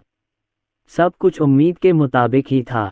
दिन के दौरान सुपरिवार के सभी लोगों को शाश्वत अमर क्षेत्र की विशालता के बारे में समझाना केवल सामान्य लोगों के लिए नहीं है। उन्होंने यह बात सुजुकियोन को बताई जो अंधेरे में छिपी हुई थी, ताकि उसमें शाश्वत परिलोक के लिए लालसा जागृत हो सके। इसमें कोई शक नहीं कि नतीजे कमाल के हैं। इस समय सुजुकियोन और भी ज्यादा मजबूत बनने के लिए, बेजोड़ कीमियागिरी की क्षमता हासिल करने के लिए और अपने जीवनकाल में ही एक प्रतिभाशाली व्यक्ति बनने के लिए बेहद उत्सुक है। अपनी कड़ी मेहनत और अच्छी कीमिया प्रतिभा के साथ वह निश्चित रूप से ब्रह्मांड में सितारों के नीचे प्रसिद्ध हो जाएगी। जुवानतियान महाद्वीप की विशाल दुनिया का उल्लेख नहीं करना। जब तक आप यंग मास्टर ये का अनुसरण करते हैं, आपको शाश्वत अमर क्षेत्र में जाने और शाश्वत यादव परिवार के संसाधनों से प्रशिक्षण प्राप्त करने का अवसर मिलेगा। इसके अलावा वानबू यादव परिवार का कीमिया हॉल भी दुनिया में प्रसिद्ध है और इसने कीमिया के कई महान उस्तादों को प्रशिक्षित किया है। यदि वह इतनी भाग्यशाली रही कि उसे कीमिया हॉल में प्रवेश करने और प्रशिक्षण प्राप्त करने का मौका मिला, तो शायद वह भी कीमिया में निपुण बनने की आशा कर सकती है। इसे निगल जाओ और इसे परिष्कृत करो। अर्जुन यादव ने अपनी उंगलियां हिलाईं और अमर अमृत सुजुकियोन के सामने गिर गया। सुजुकियोन ने सांसारिक अमर अमृत उठाया, इस अमृत को देखा जिसके बारे में उसने कभी सपने में भी नहीं सोचा था, और मन ही मन आह भरी कि उसने जो सपना देखा था वह तो बस एक साधारण अमृत था जिसे दूसरे लोग अपने साथ रखते हैं। ये पता चला कि एक अजेय पृष्ठभूमि के साथ वह पहले से ही शुरुआती बिंदु से जीत चुका था। नहीं, उनके शेष जीवन का अंतिम बिंदु उनके प्रारंभिक बिंदु से तुलनीय भी नहीं हो सकता। ये पहुंच से इतना दूर है, एक खाई की तरह, कि कोई भी इसे पकड़ने की इच्छा नहीं कर सकता है और केवल पीछे मुड़कर चुपचाप अपनी पीठ को देख सकता है। तुरंत इसके बारे में सोचना बंद कर दिया। सुजुकियोन ने अमृत को अपने मुंह में डाल लिया और सीधे निगल लिया। फिर वह पालथी मारकर बैठ गया। उसके शरीर के बाहर से एक हल्की चांदी जैसी चमक निकल रही थी। दिव्य प्रकाश छाया हुआ था, परी सी धुंध हवा में भरी हुई थी और वह दिव्य और दिव्य था, मानो कोई परी धरती पर उतर रही हो। जमीन पर पालथी मारकर बैठे हुए बैंगनी प्रकाश की किरणें चांदी के दिव्य प्रकाश के साथ गुंथी हुई थीं। महान मार्ग की शक्ति शरीर को पोषण दे रही है और त्वचा अधिक से अधिक क्रिस्टल स्पष्ट हो जाती है, एक अच्छे जेड की तरह। अर्जुन यादव ने यह दृश्य देखा और संतुष्टि से सिर हिलाया। बेशक यह अमृत सिस्टम स्पेस से लिया गया था। मुझे नहीं पता कि इसे कब साइन इन किया गया था और इसे सिस्टम स्पेस के एक वेयरहाउस में रख दिया गया था। अभी अभी मैंने सिस्टम से उस अमृत के बारे में पूछा जो पर्पल पिल बॉडी को जगा सकता है, और सिस्टम ने अर्थ इमोर्टल स्पिरिट पिल ढूंढकर उसे सीधे बाहर निकाल दिया। अब लगता है कि डॉग सिस्टम वाकई भरोसेमंद है। जहां तक सू मिंग का सवाल है, जो खिड़की के बाहर लेटा हुआ था, ये दृश्य देखकर उसके पिछले दाढ़ लगभग टूट गए। ये वाकई घिनौना है। सांसारिक अमर आत्मा की गोली, इतनी अच्छी गोली, अगर उसके हाथ में पड़ जाए तो जरूर बेहतर असर करेगी और उसे अपने जीवन पर हावी होने और एक सम्मानित व्यक्ति का दर्जा हासिल करने में मदद करेगी, जिसका कोई मुकाबला नहीं कर सकता।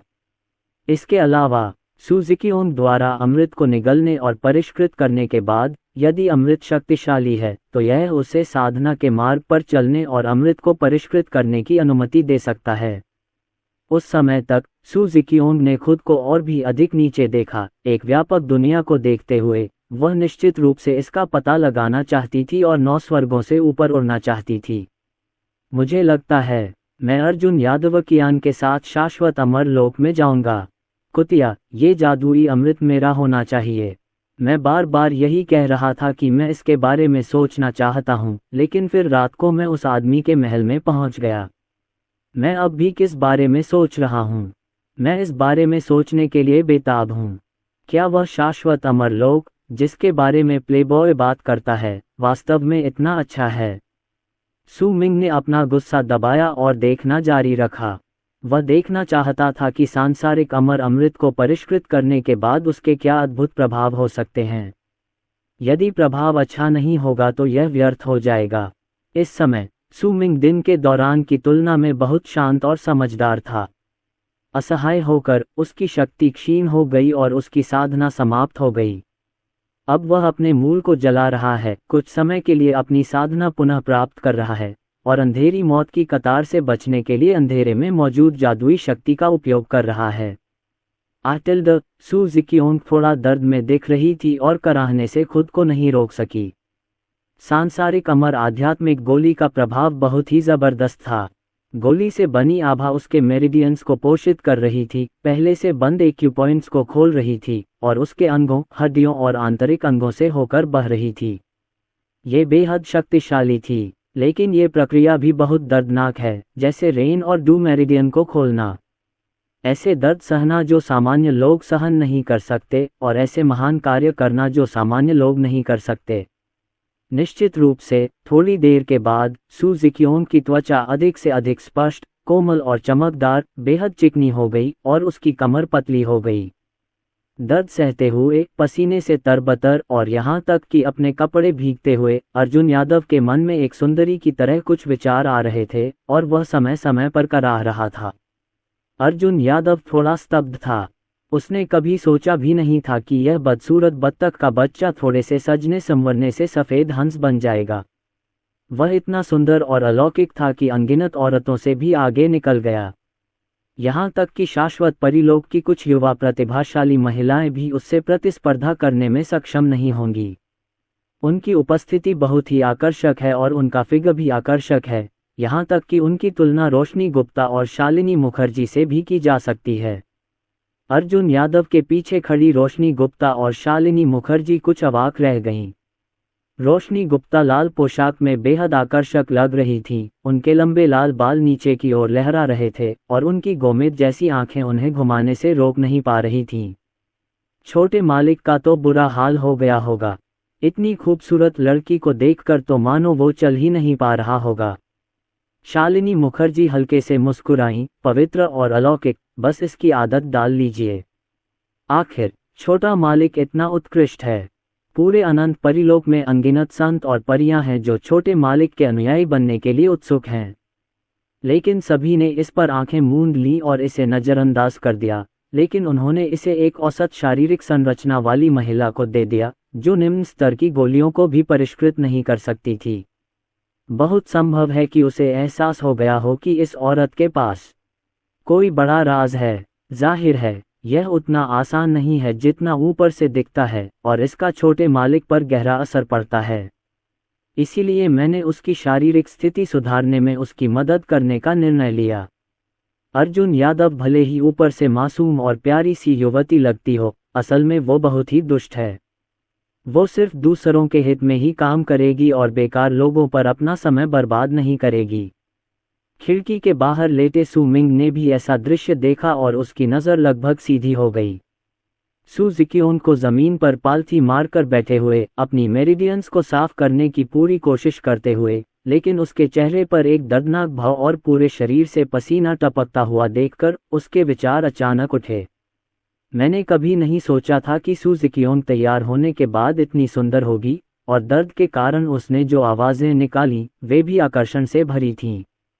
सिर्फ सुंदरता के मामले में कुलपिता की बेटी सू माया भी उसकी बराबरी नहीं कर सकती। वह उससे अनगिनत पायदान आगे है और उसके बराबर तो बिल्कुल नहीं है। सू मिंग को बहुत पछतावा हुआ। उसे इस बात का अफसोस हुआ कि उसने सू जिक्योंग को पहले क्यों नहीं पकड़ा था। अब वह अर्जुन यादव के शेर के मुंह में गिरने वाला था। मुख्य हॉल में सू जिक्योंग की बढ़ती दर्दनाक स्थिति को देखकर अर्जुन यादव थोड़ा व्यथित महसूस कर रहा था। वह सू जिकियोन के पीछे आया, पालथी मारकर बैठ गया और अपनी हथेलियां सू जिकियोन की पीठ पर रख दीं। चिकना हाथ और गोरी त्वचा मुलायम और कोमल लग रही थी। अर्जुन यादव ने अपना सिर हिलाया और अजीब विचारों को तुरंत दूर कर दिया। वह लोगों के दर्द को दूर करने और उनकी आध्यात्मिक ऊर्जा का उपयोग करने में उनकी मदद करने के लिए यहाँ हैं। आप एक प्लेबॉय की तरह दूसरे लोगों का टोफू कैसे खा सकते हैं? क्या वह, अर्जुन यादव, इस तरह का व्यक्ति है? बिल्कुल नहीं, सिस्टम, मैं तो बस हंस पड़ा। तुम्हें खुद भी पता है ना? अर्जुन यादव ने दांत पीसते हुए कहा, ये कुत्ता तंत्र उसका असली रूप जरूर दिखाएगा और उसे पीट पीट कर देखेगा कि आगे उसकी पोल खोलने की हिम्मत है या नहीं। फिर उन्होंने इस पर ध्यान केंद्रित किया, अपनी आंखें थोड़ी संकुचित की और एक विशिष्ट ऑपरेशन मार्ग के अनुसार सू जिकियोन के शरीर में गर्म ऊर्जा की लहरें डाली गईं और सू जिकियोन के शरीर के भीतर प्रसारित हुईं। सांसारिक अमर आध्यात्मिक गोली द्वारा निर्मित आध्यात्मिक शक्ति का मार्गदर्शन करना, उसे अनियंत्रित रूप से नष्ट नहीं होने देना, बल्कि प्रमुख एक्यूपॉइंट्स को तोड़ने पर ध्यान केंद्रित करना और शुरू में बैंगनी चरम गोली शरीर को जागृत करना। धन्यवाद, धन्यवाद, महोदय। सू जिकियोन की सांसें थोड़ी कमज़ोर थीं और उसके शब्द भी कमज़ोर थे, लेकिन फिर भी उसने अपना सिर घुमाया, एक मुस्कान निकाली और अर्जुन यादव के प्रति आभार व्यक्त किया। अपनी एकाग्रता को एकाग्र करें, अपनी आध्यात्मिक शक्ति को प्रसारित करें, प्रमुख एक्यूपॉइंट्स को तोड़ें और प्रारंभ में अपने शरीर को जागृत करें। मुझे लगता है कि आपके शरीर में एक छिपी हुई काया है जो बेहद शक्तिशाली है। इसे पहले दुनिया के नियमों द्वारा दबा दिया गया था और प्रकट नहीं किया जा सका था। अब सांसारिक अमर आत्मा गोली की मदद से आप निश्चित रूप से एक और सफलता प्राप्त कर सकते हैं, एक छलांग लगा सकते हैं और एक सच्चे प्रतिभाशाली बन सकते हैं। सू जिकियोन ने भी इस पर ध्यान दिया और अर्जुन यादव द्वारा शरीर में डाली गई ऊर्जा को संचालित करने के लिए निर्देशित किया, जिससे शरीर के विभिन्न एक्यूपंक्चर बिंदुओं को तोड़ा गया, जिससे उन्नति प्राप्त हुई। पता चला, उसकी कल्पना सही थी। उसका शरीर वाकई बेजोड़ था, लेकिन यह बाहरी परिस्थितियों के कारण ही सीमित था।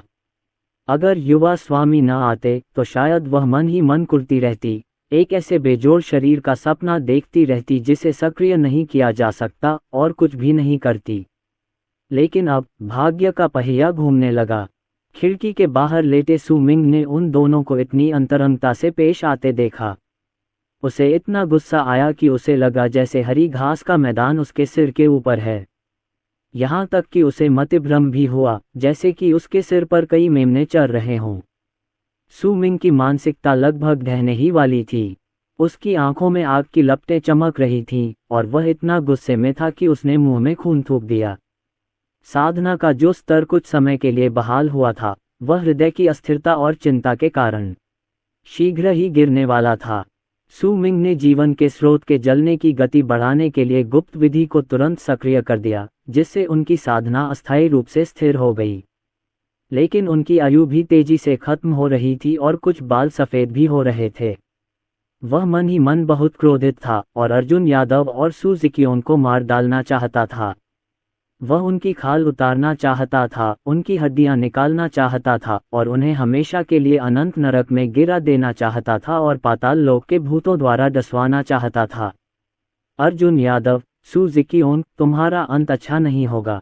मैं तुम्हारी जिंदगी मौत से भी बदतर बना दूंगा। सू मिंग ने मन ही मन अपनी ताकत वापस पाने और वापसी करने की कसम खाई। भविष्य में वह दुनिया पर छा जाएगा और प्रतिभा का मुकाम हासिल करेगा। वह अर्जुन यादव को अपने पैरों तले रौंदकर उसे अपमानित जरूर करेगा। जहां तक सू जिकियोन की बात है, जब उससे भीख मांगने का समय आएगा तो वह जरा भी नर्म दिल नहीं होगा। हालांकि सू मिंग के आंतरिक विचार आंतरिक पठन मोड द्वारा पढ़े गए थे और कोई निशान नहीं छूटा। अर्जुन यादव अपनी हंसी रोक नहीं सके और अपनी दो छोटी नौकरानियों को शक होने से बचाने के लिए उन्होंने अपनी मुस्कान दबा ली। जहां तक व्यवस्था की बात है तो वह अर्जुन यादव के मन में बेखौफ हंस रही थी। यहां तक कि पेशेवर रूप से प्रशिक्षित और आसानी से हंस न पाने वाले सिस्टम को भी सू मिंग ने एक के बाद एक हंसाया। इससे पता चलता है कि सू मिंग का इलेक्ट्रॉनिक पालतू कितना सफल रहा है। पोकर में सबसे बड़ी संख्या, जोकर, को अर्जुन यादव की प्रणाली द्वारा पूरे दिन मनोरंजन के रूप में माना जाता था। मेरे प्रिय मेज़बान, मैं वास्तव में इसमें कुछ नहीं कर सकता। आपका यह इलेक्ट्रॉनिक पालतू जानवर बहुत दिलचस्प है। इसमें जटिल सामग्रियां हैं। आप सचमुच बहुत मज़ेदार इंसान हैं। अभी तो मेरी कल्पना का समय था। अर्जुन यादव ने मन ही मन सिस्टम को फटकार लगाई और कहा कि थोड़ा और गंभीर हो जाओ। हो सकता है कि और भी रहस्यमयी ऑपरेशन हो। लेकिन अर्जुन यादव ऐसे विदूषक को मारने के लिए अनिच्छुक था जो स्वर्ग को चुनौती देता था, और उसने खेलना जारी रखने का सोचा। इस मामले के खत्म होने के बाद वह ये देखना जारी रखेंगे कि यह अवज्ञाकारी बेटा क्या नई चालें चलता है। यदि वह उसे आनंद प्रदान करना जारी नहीं रख सकता तो उसके पास नष्ट हो जाने के अलावा कोई विकल्प नहीं है। संयोगवश मैं कुछ समय के लिए अमरलोक से दूर था, इसलिए अब समय आ गया था कि मैं वापस जाऊं और उसे देखूं। मुझे नहीं पता कि मेरे माता पिता इन दिनों कैसे हैं। हालांकि मुझे पता है कि वे दुनिया के शीर्ष पर हैं, फिर भी मुझे उनकी बहुत याद आती है और मैं वापस जाकर उनसे मिलना चाहता हूं और उनके साथ ज़्यादा समय बिताना चाहता हूं।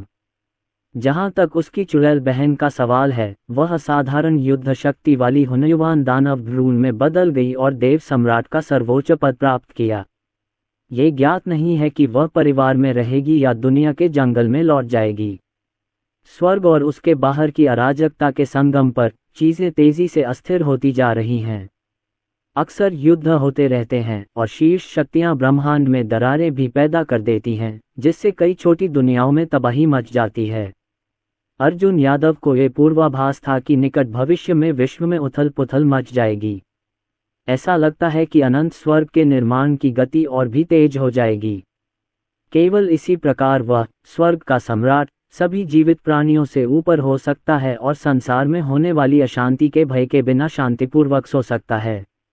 बेशक पिताजी के यहाँ होने से इनमें से कोई भी समस्या नहीं है। थोड़ी देर बाद सू ज़िक्योंग ने अचानक अपनी आंखें खोलीं। पहले से फर्क सिर्फ इतना था कि इस समय सू ज़िक्योंग बेहद पवित्र थी। जो आंखें पहले स्याही की तरह गहरी थीं, वे चमक रही थीं, लेकिन अब वे बैंगनी हो गई हैं, बेहद चमकदार, बैंगनी स्प की तरह। स्वभाव में भी भारी परिवर्तन आया है। अतीत के विनम्र सेवक के विपरीत उसे आकाश और धरती अलग अलग लोग लग रहे थे। उसकी आंखें चमक रही थीं और वह जोरदार गति से उठ खड़ा हुआ। पर्पल एक्सट्रीम पिल बॉडी शुरुआती तौर पर ठीक हो गई है और इसकी कीमिया क्षमता भी उत्तेजित हो गई है। हालांकि यह पूरी तरह से ठीक नहीं हुई है, फिर भी यह शक्तिशाली और बेजोड़ है। इसके साथ ही सू ज़िक्योंग की मानसिकता भी बदल गई। हालांकि वह पूरी तरह से नहीं बदली थी, लेकिन वह पहले जैसी हीन भी नहीं थी, बल्कि वह अपने हाथों को घूर रही थी, उत्साहित महसूस कर रही थी। मेरे पास खेती है और मुझे लगता है कि अनगिनत कीमिया ऊर्जाएं मेरे चारों ओर हैं, मानो मैं कीमिया करने के लिए ही पैदा हुआ हूँ। क्या मैं कीमिया कर सकता हूँ? सू ज़िक्योंग को देखकर, जो एक बच्चे की तरह बेहद उत्साहित और खुश थी, अर्जुन यादव उसके पास आए, उसके गालों को सहलाया और गंभीरता से कहा, अब से तुम्हें कभी भी दूसरों द्वारा नीची नज़र से नहीं देखा जाएगा।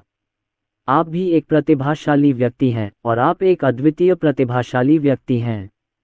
आपको दुनिया पर हावी होना तय है। ये ज्वांटियन महाद्वीप आपकी दुनिया भी नहीं है। यह इसके लायक नहीं है। अर्जुन यादव की बात सुनने के बाद और फिर यह सोचने के बाद कि वह अपने आधे जीवन में कितना दयनीय था, अवर्णनीय भावनाएं अचानक फूट पड़ी और आंसू मोतियों की तरह बहने लगे। वह इतना उत्साहित था कि बिना ज्यादा सोचे उसने खुद को सीधे अर्जुन यादव की बाहों में फेंक दिया। रोने और घुटन की आवाजें सुनाई दे रही थीं। अर्जुन यादव का सेरिबेलम सिकुड़ गया था और वह बस एक जगह पर पड़ा रहा। उसे समझ नहीं आ रहा था कि क्या करे और उसके हाथ हवा में लटक रहे थे। जियोनिजी वास्तव में यहाँ आया था। इसे कौन बर्दाश्त कर सकता है? यंग मास्टर को परखने के लिए आप इसी का इस्तेमाल करते हैं। क्या आपको नहीं पता कि मैं यंग मास्टर को परखने से खुद को कैसे रोक पाता हूँ? लेकिन सू ज़िक्योंग को अपनी बाहों में सिसकते हुए सुनकर उसे बहुत ज्यादा शिकायत और अपमान सहना पड़ा होगा। अब जबकि उसने आखिरकार अपनी काया को जागृत कर लिया है, साधना के मार्ग पर चल सकती है और आधिकारिक तौर पर कीमिया को निखारना शुरू कर सकती है, तो वह शायद बेहद उत्साहित होगी। इसके बाद अर्जुन यादव ने उसे प्यार से गले लगाया, दिलासा दिया और कहा, कोई बात नहीं, सब खत्म हो गया। तुम्हारी जिंदगी अभी शुरू हुई है। इसमें ज़्यादा समय नहीं लगेगा जब मैं तुम्हें शाश्वत अमर लोक में वापस ले जाऊंगा और परिवार की कीमिया हॉल के कीमिया मास्टर को तुम्हें वास्तविक कीमिया पद सिखाने दूंगा ताकि तुम सभी दुनियाओं में जाने जाने वाले कीमिया मास्टर बन सको। लड़कियों में बड़े केक के प्रति लगभग 0 प्रतिरोध होता है। इस समय वह पहले से ही अचंभित था। उसने अर्जुन यादव को कसकर गले लगा लिया था। ये पता चला, यह एक समर्थक होने की भावना है। सू जिक्योंग के लिए अर्जुन यादव एक गर्म बंदरगाह की तरह है जो उसे इस ठंडी और निर्दयी दुनिया में प्रकाश और गर्मी महसूस करने की अनुमति देता है, और ऐसा लगता है कि उसके जीवन को अर्थ और आशा मिल गई है। रोशनी गुप्ता ने मुंह बनाया, फिर से ईर्ष्या महसूस करते हुए खुद से सोचा, मेरा छोटा मालिक मुझे इस तरह कब गले लगा पाएगा। खिड़की के बाहर लेटे सू मिंग को लगा जैसे उस पर बिजली गिर गई हो।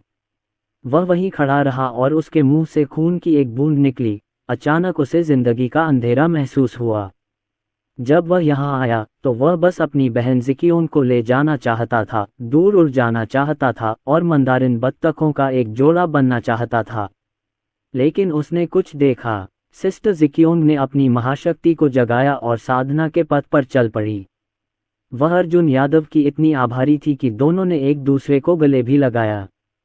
गुस्से से भरकर सू मिंग की आंखें धुंधली हो गईं, मानो उसे कोई जोरदार झटका लगा हो।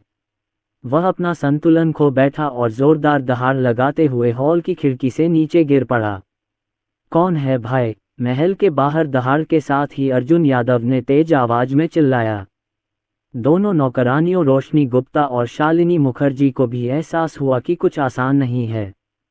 उनकी क्रिस्टल जैसी आंखों में एक चमक सी कौंधी और वे तुरंत सतर्क हो गईं और अर्जुन यादव की रक्षा करने लगीं। जाओ, बाहर जाओ और देखो। सू जिक्योंग पूरे समय स्तब्ध थी। उसने अभी अभी अपनी काया को जगाया था। उसे उम्मीद नहीं थी कि हॉल के बाहर और भी लोग होंगे। क्या ऐसा हो सकता है कि मुख्य हॉल की हर चीज पर अभी अभी जासूसी की गई हो? इससे पहले कि वह कुछ प्रतिक्रिया दे पाती, अर्जुन यादव ने उसका हाथ पकड़ लिया और महल से बाहर निकल गया। महल के बाहर सू मिंग ने अपने दिल में गंभीर दर्द को सहन किया और जल्दी से इस जगह से भागना चाहता था। प्रकाश की चमक में बदल गया, लेकिन उसने मुख्य हॉल की बाधा को छू लिया। इस समय सू परिवार के कई गश्ती शिष्य वहां से गुजरे और उन्होंने सू मिंग को देखा जो प्रकाश की धारा में बदल गया और भागने की कोशिश की। रात का अंधेरा था और रोशनी बहुत कम थी। इससे पहले कि उन्हें पता चले कि यह सू मिंग है, उन्होंने सोचा कि यह काले कपड़े पहने एक हत्यारा है जो अमर क्षेत्र के युवा गुरु के हॉल के बाहर प्रकट हुआ है। वह जरूर कोई नापाक साजिश रच रहा होगा। गश्त लगा रहा एक शिष्य चांदी का भाला पकड़े हुए था जिसके तीर चमक रहे थे और भाले की नोक पर चांदी की रोशनी चमक रही थी, मानो बिजली का एक बोल्ट आकाश को भेद रहा हो। बैंगनी बिजली ड्रैगन भाला, यह एक अच्छी जादुई शक्ति है, सुपरिवार की सर्वश्रेष्ठ शक्तियों में से एक। जब युवा शिष्य इसे सीख लेते हैं तो दुश्मन का सामना होने पर यह अद्भुत शक्ति के साथ प्रकट हो सकती है, लोगों को चौंका सकती है और उन्हें चोट पहुंचा सकती है। चांदी की रोशनी की एक किरण चमकी, मानो ऊर्जा की एक लहर आकाश को चीरती हुई। सू मिंग भाग रहा था, अचानक चौंक गया और उसने जोर से वार झेल लिया। तुरंत ही उसके मुंह से खून की धार फूट पड़ी और वह पूरा व्यक्ति दौड़ टूट जाने से पतंग की तरह तेजी से जमीन पर गिर पड़ा, जिससे एक बड़ा गड्ढा बन गया और वह खून खांसता रहा। वह अत्यंत शर्मिंदा अवस्था में था, उसके कपड़े अत्यंत फटे हुए थे तथा उसका मांस और खून खून से सना हुआ था। उसकी पिछली साधना नष्ट हो गई थी और वह गंभीर रूप से घायल हो गया था। उसके पास संभलने का समय नहीं था, इसलिए उसने अपने जीवन स्रोत को जला दिया, कुछ समय के लिए अपनी साधना पुनः स्थापित की और मृत्युदंड से बचने के लिए समय और स्थान की छलांग की तकनीक का इस्तेमाल किया। परिणामस्वरूप वह इतना क्रोधित हुआ कि अपना संतुलन खो बैठा और सीधे मुख्य हॉल की खिड़की से नीचे गिर गया। यहाँ से चले जाओ। सू मिंग खड़ा हुआ और बाघों की तरह तीखी निगाहों से गश्त कर रहे तीनों शिष्यों को देखा। समय कम था और ज्यादा सोचने की गुंजाइश नहीं थी। अभी जो हंगामा हुआ था उस पर अर्जुन यादव और बाकी लोगों की नज़र ज़रूर पड़ी होगी। मुझे डर है कि उसे भगा दिया गया है। अगर वह आत्मसमर्पण नहीं करता और भविष्य की मुसीबतों को दूर करने के लिए अर्जुन यादव उसे पकड़ लेता है तो उसे वहीं मार दिया जाएगा और फिर वापस आने का कोई मौका नहीं बचेगा। बोल्ड, किस तरह का चोर अमर क्षेत्र के युवा मास्टर की हवेली में घुसने की हिम्मत करता है? अगर तुम्हारा हम तीनों से सामना हुआ तो चाहे तुम महल के कितने भी शक्तिशाली व्यक्ति क्यों न हो, तुम्हें बचकर भागने में कठिनाई होगी। बस बिना किसी प्रयास के हमें पकड़ लो। गश्त लगा रहे तीनों शिष्यों ने कठोर स्वर में चिल्लाकर कहा। उनके भाव कठोर और हृदय पीला था। उनमें से दो के हाथ में तलवारें थीं और नेता के हाथ में चांदी का भाला। वे कोई साधारण व्यक्ति नहीं लग रहे थे। वास्तव में इन तीन गश्ती बच्चों को सुपरिवार के वरिष्ठ नेताओं द्वारा सावधानीपूर्वक चुना गया था और वे सभी युवा पीढ़ी के शीर्ष नेता हैं। इसे अर्जुन यादव के महल के बाहर रखने का उद्देश्य ये था कि यह परिचित लगे और अर्जुन यादव को इसका आभास हो। यदि लोग अच्छे मूड में हों और अपनी इच्छानुसार पुरस्कार बांटें तो इन युवा प्रतिभाओं के लिए यह एक ऐसा अवसर होगा जिसे वे कई जन्मों में भी प्राप्त नहीं कर पाएंगे। आखिरकार अर्जुन यादव के पैरों का एक बाल उनकी जांघों से भी ज्यादा मोटा था। यंग मास्टर अर्जुन यादव से मिलने के लिए जल्दी से हमारे साथ वापस आइए। युवा मालिक का दिल बहुत दयालु है, शायद वह तुम्हें छोड़ दे। गश्त लगाने वाले शिष्यों के नेता चांदी का भाला रात के आकाश में एक चमकीले तारे की तरह चमक रहा था। तीनों बहुत खुश और उत्साहित थे। आखिरकार उन्हें एक मौका मिल ही गया। इस धूर्त और रहस्यमयी आदमी को अर्जुन यादव तक पहुंचाना एक बड़ी उपलब्धि होगी। अब जब श्री अर्जुन यादव अच्छे मूड में हैं तो हो सकता है कि वे उन्हें जादुई शक्तियां दे दें। यह एक बेहतरीन मौका होगा जिससे वे तुरंत उड़ान भर सकें और असली जीनियस बन सकें। जो भी मुझे रोकेगा वह मर जाएगा। सु मिंग अब और सहन नहीं कर सका। उसका जीवन स्रोत लगातार कम होता जा रहा था। अगर उसे बलपूर्वक सहारा न दिया जाता तो वह सूख जाता। उसके माथे पर और भी ज्यादा चांदी जैसे सफ़ेद बाल उगाए थे। उसे यहाँ नहीं रुकना चाहिए, उसे जल्दी से भाग जाना चाहिए। आसमान की हथेली, शक्तिशाली जादुई शक्ति बाहर निकली और मार्ग की शक्ति संघनित होकर एक हथेली का निशान बन गई जो पहाड़ों के टकराने की तरह आगे की ओर गिर गई। गश्त लगा रहे तीनों शिष्यों ने अपनी अपनी जादुई शक्तियां दिखाईं। अचानक चांदी की रोशनी फूट पड़ी, रून चमक उठे और वे अत्यंत शक्तिशाली थे। उन्होंने स्वर्ग को हिला देने वाले ताड़ के निशान को अचानक फाड़ डाला और उसे नष्ट कर दिया। सु मिंग को एक झटका लगा, उसके मुंह से पुराना खून फिर से निकल आया तथा उसे काफी आंतरिक चोटें आईं। वह अपने जीवन से संघर्ष कर रहा है और उसे इसे और अधिक नहीं खींचना चाहिए। लेकिन उनके सामने जो तीन लोग हैं, जाहिर है सभी में कुछ न कुछ क्षमताएं हैं। वे सभी सुपरिवार की युवा पीढ़ी में शीर्ष पर हैं और उन्हें यहाँ गश्ती शिष्यों के रूप में रखा गया है। मुझे मौत दे दो। स्टार मुट्ठी, स्टार फिस्ट, ये भी अंगूठी में दर्ज एक जादुई शक्ति है। ये तारों की शक्ति को अवशोषित कर सकती है, उसे शरीर में इकट्ठा कर सकती है और असाधारण शक्ति के साथ उसे बाहर निकाल सकती है। एक के बाद एक मुंह के लगने से उत्पन्न शक्ति लगभग दोगुनी हो गई। सु मिंग चीते की तरह चमक रहा था, उसका शरीर चमक रहा था, शून्य में भटक रहा था। उसी समय चांदी की रोशनी के फटने लगे और तारों का प्रकाश फैल गया। तारों के पुत्र की तरह वह तेजी से गश्त कर रहे तीन शिष्यों के सामने आ गया। एक के बाद एक मुंह के बरसाए गए, रोशनी टिमटिमाने लगी और शरीर इतना शक्तिशाली हो गया कि ऐसा लगा जैसे वह अपने सामने खड़े तीनों लोगों पर वार कर रहा हो। गश्त लगा रहे तीनों शिष्यों ने जल्दी से प्रतिरोध किया और जब मुट्ठियां आपस में टकराईं तो हवा में टूटने जैसी आवाज आई। सु मिंग फिर चमका और उन तीनों के पीछे आ गया। तारों की शक्ति का इस्तेमाल करते हुए वह एक तेज तलवार में बदल गया और तलवार की रोशनी से वार करके उन तीनों को जोर से पीछे धकेल दिया। ऐसा लगा जैसे उसके पैरों पर कोई उड़ने वाली मशीन रख दी गई हो और वह पलक झपकते ही फिर से बच निकला। अलविदा। तीन हारने वाले मुझे, एक गंभीर रूप से घायल व्यक्ति को नहीं रोक सके। वापस जाओ और अगले 2 साल तक दूध पियो। सु मिंग को बहुत गर्व हुआ। हालांकि वह गंभीर रूप से घायल था, फिर भी उसे इस बात का गर्व था कि वह इस समय 3 शीर्ष प्रतिभाशाली लोगों के हाथों से बच निकला था और उसने सीधे उन पर ताना मारा। व्यंग्यात्मक आवाज सुनकर तीनों बुद्धिमान अवाक रह गए। वे आंखों में आग लिए वहीं खड़े रहे, मानो उस आदमी को पकड़कर उसका सिर काट डालना चाहते हों। हालांकि सू मिंग की गति बहुत तेज थी। वह दुनिया के अंत के बहुत करीब था और पलक झपकते ही वह बहुत लंबी दूरी तय कर चुका था। अरे, क्या तुम उसे यूं ही भागने दोगे? आप श्रेय लेंगे और उसे उड़ते हुए देखेंगे। गश्ती दल का एक लड़का झुकने को तैयार नहीं था, लेकिन इसी समय एक धमाके और आकाश को चीरती हुई ध्वनि के साथ एक दिव्य प्रकाश प्रकट हुआ, जिसे नंगी आंखों से देखना मुश्किल था। वह अत्यंत तेज था और पलक झपकते ही उसका पीछा करने लगा। अमर मास्टर ने कार्रवाई की है। गश्ती दल के नेता ने अर्जुन यादव को एक कोने में देखा और उत्साहित होकर चिल्लाया, अमर डोमेन यंग मास्टर कार्रवाई करता है, और यदि ऐसा होता है तो पागल आदमी भी बर्बाद हो जाएगा। यदि आप बचना भी चाहें तो आपको मांस की 2 परतें खोनी पड़ सकती हैं। निश्चित रूप से जब सू मिंग ने देखा कि कोई उसका पीछा कर रहा है, तो उसकी आंखों में एक झलक देखकर वह लगभग डर गया। अर्जुन यादव, यह अर्जुन यादव है, तुम मुझे जाने क्यों नहीं देते? सू मिंग चिल्लाया और दहाड़ा। उसका गुस्सा बढ़ता जा रहा था, लेकिन उसे ज्यादा सोचने की इजाजत नहीं थी।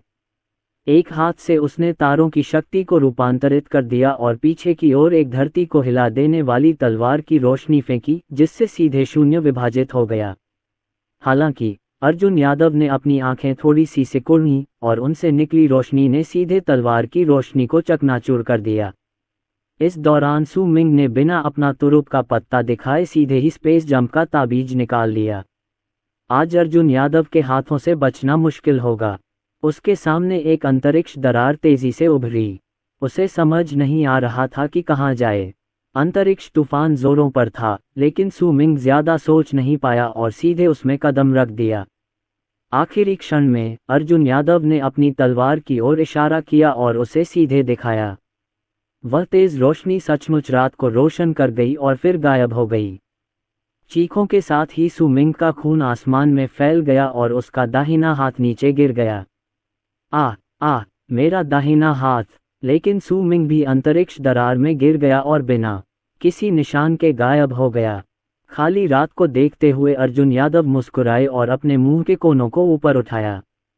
आराम से और उदासीन, हाथ जोड़े, बहुत आत्मविश्वास से भरा, उम्मीद के मुताबिक दिख रहा है। अभी अभी उसका दाहिना हाथ काट देना इलेक्ट्रॉनिक पालतू जानवर की एक चाल मात्र थी। बस उसे बिना किसी नुकसान के बच निकलने दो, ये बहुत उबाऊ होगा, इसलिए पहले उसका एक हाथ काट दो। और वह उसे भागने देना चाहता था। अन्यथा अभी उस तलवार से अंतरिक्ष में दरारें बिखर जाएंगी, और यह भी नहीं कहा जा सकता कि जोकर के पास निश्चित रूप से कोई हड्डी नहीं बचेगी। मुझे उम्मीद नहीं थी कि जुआनटियन महाद्वीप की यह यात्रा इतनी दिलचस्प होगी। सबसे पहले उन्होंने आत्माभक्षी राक्षस कुल के स्टेशन को नष्ट कर दिया और 3 निषिद्ध देव राजाओं को मार डाला। मुझे फिर से एक बहुत अच्छा कीमिया अंकुर मिला और साथ ही शुरू में बैंगनी गोली शरीर को भी जागृत किया। सबसे महत्वपूर्ण बात यह है कि वह अपनी बोरियत दूर करने के लिए एक इलेक्ट्रॉनिक पालतू जानवर रख सकता है और जोकर का प्रदर्शन देख सकता है, जो उसके उबाऊ जीवन में बहुत सारे रंग भर देता है। अर्जुन यादव के मन में एक विचार कौन था, हाँ, अब से ये उद्दंड बेटे उनके स्वयं के मनोरंजन होंगे और उन्हें उनके इलेक्ट्रॉनिक पालतू जानवर भी माना जा सकता है। स्वर्ग विरोधी और भी पुत्रों को पाकर वे समय समय पर उनकी लाशें बाहर निकालते, मानो उन्हें मजा आ रहा हो, और फिर कुछ देर उनके साथ खेलते। जब वे दिलचस्प नहीं रह जाते तो वे उन्हें मार डालते और दूसरे लोगों को ढूंढकर मजे लेते। अर्जुन यादव के मन में यह बात आई कि सिस्टम अब इसे बर्दाश्त नहीं कर सकता। अरे, मेजबान का तो सचमुच इतना अंधकार में पक्ष है, मुझे इसकी उम्मीद नहीं थी। क्या टोंग जी, क्या तुम्हें यह मज़ेदार नहीं लगता? नहीं नहीं नहीं, मौज मस्ती किसे पसंद नहीं होती। बस यूं ही हुआ कि स्वर्ग के इन पुत्रों को मेरा आशीर्वाद मिला है और वे बड़े हो गए हैं।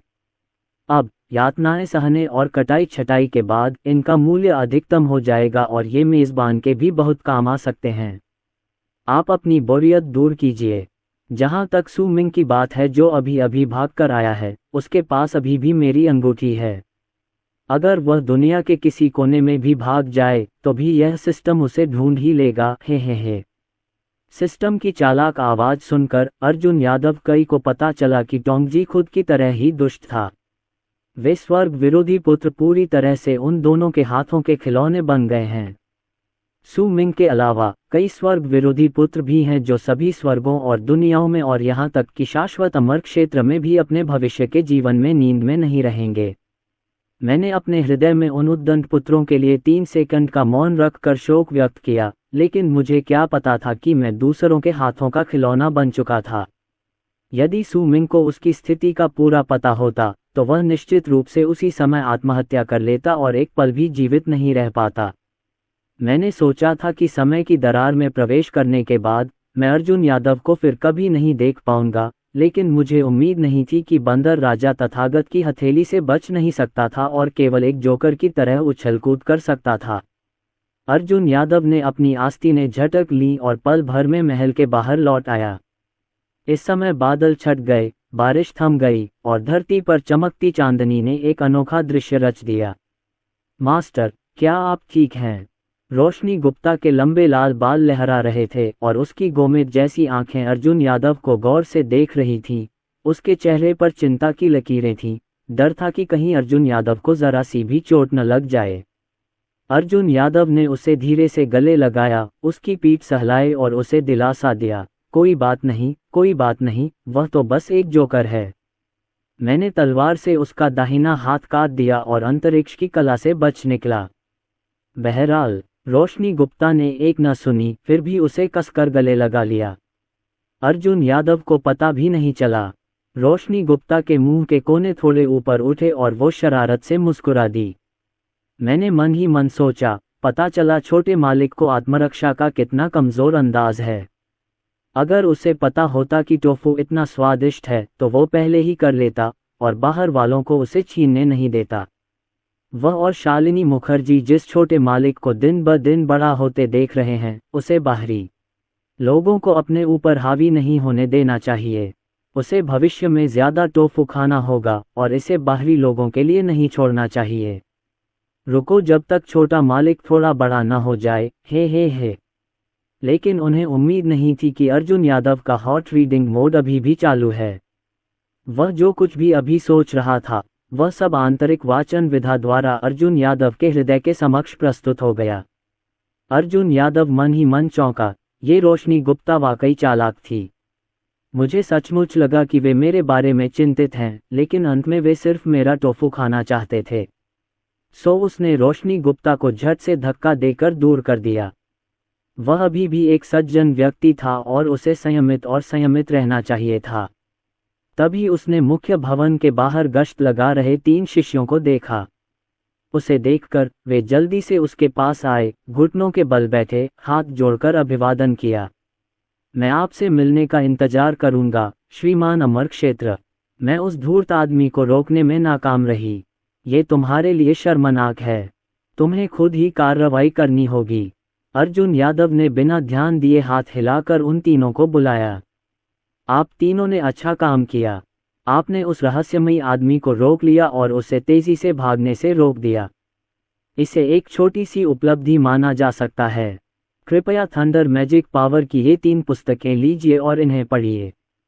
यदि साधना के माध्यम से इनमें महारत हासिल की जा सके तो इस जुवानतियान महाद्वीप की युवा पीढ़ी अजेय हो जाएगी। भले ही वे पूरी दुनिया पर विजय प्राप्त न कर सकें, फिर भी वे कुछ न कुछ हासिल कर ही लेंगे। अर्जुन यादव ने लापरवाही से 3 प्राचीन ग्रंथ फेंक दिए और गश्त लगा रहे 3 शिष्यों के हाथों में पड़ गए। तीनों वज्र जादुई शक्तियां एक दूसरे से भिन्न हैं, लेकिन सभी में अत्यंत प्रचंड शक्ति है। वज्र की चमक और रून आपस में गुथे हुए हैं, जो रात के अंधेरे में विशेष रूप से स्पष्ट दिखाई देते हैं। अपने हाथों में वज्र की जादुई शक्ति देखकर गश्त कर रहे तीनों शिष्यों को अचानक ऐसा लगा जैसे वे स्वप्न में हो। उनके चेहरे पर भय था और वे इस पर विश्वास नहीं कर पा रहे थे। मैंने सोचा कि रहस्यमय व्यक्ति को पकड़ने के बाद अमर मास्टर अच्छे मूड में हो सकता है और उसे जादुई शक्तियां दे सकता है ताकि वे विकसित हो सकें और सच्चे प्रतिभाशाली बन सकें। मुझे उम्मीद नहीं थी कि यंग मास्टर ये इतने महान होंगे। उन तीनों का कोई असर नहीं हुआ। उन्होंने बस स्थिति को और उलझा दिया और खुद को वज्र की शक्ति दे दी। इसके अलावा वज्र की जादुई शक्तियों की ये तीनों पुस्तकें एक दूसरे से अलग हैं। इसका क्या मतलब है? इसका मतलब है कि अपनी अपनी जादुई शक्तियों का अभ्यास करने के बाद भी वे उन्हें एक दूसरे के स्थान पर अभ्यास कर सकते हैं। अर्जुन यादव ने उन तीनों लोगों को देखा जो काफी देर से चुप थे, ये सोचकर कि वे तीनों असंतुष्ट हैं, इसलिए उसने पूछा, क्या आप असंतुष्ट हैं? लेकिन ये सच है कि ये सिर्फ 3 दिव्य कौशल हैं। ये वास्तव में सर्वोत्तम नहीं है। हालांकि जब ये शब्द गश्त लगा रहे शिष्य के कानों में पड़े तो उनका अर्थ पूरी तरह बदल गया। क्या एक राजसी और स्वर्गीय कौशल? युवा स्वामी की नज़र में वह बस जगह से बाहर था। और वे असंतुष्ट नहीं थे, बल्कि बहुत उत्साहित थे। उन्हें लगता था कि ये 3 प्राचीन ग्रंथ तो बस धरती स्तर की जादुई शक्तियां हैं। फिर भी ये कल्पना से परे था। अप्रत्याशित रूप से वह कोई दिव्य जादुई शक्ति निकली। तीनों डर गए और जल्दी से घुटनों के बल बैठकर धन्यवाद देने लगे। उनके सिर जमीन पर पटकने ही वाले थे कि अर्जुन यादव ने उन्हें जल्दी से ऊपर उठाया। वापस जाओ और कड़ी मेहनत से अभ्यास करो। मुझे विश्वास है कि तुम में बहुत सुधार आएगा। आपकी महान दयालुता के लिए धन्यवाद, युवा स्वामी। आपकी दयालुता और कृपा इस जीवन में अविस्मरणीय रहेगी। यदि भविष्य में अवसर मिला तो मैं आपको अपने जीवन से भी इसका बदला चुकाऊंगा।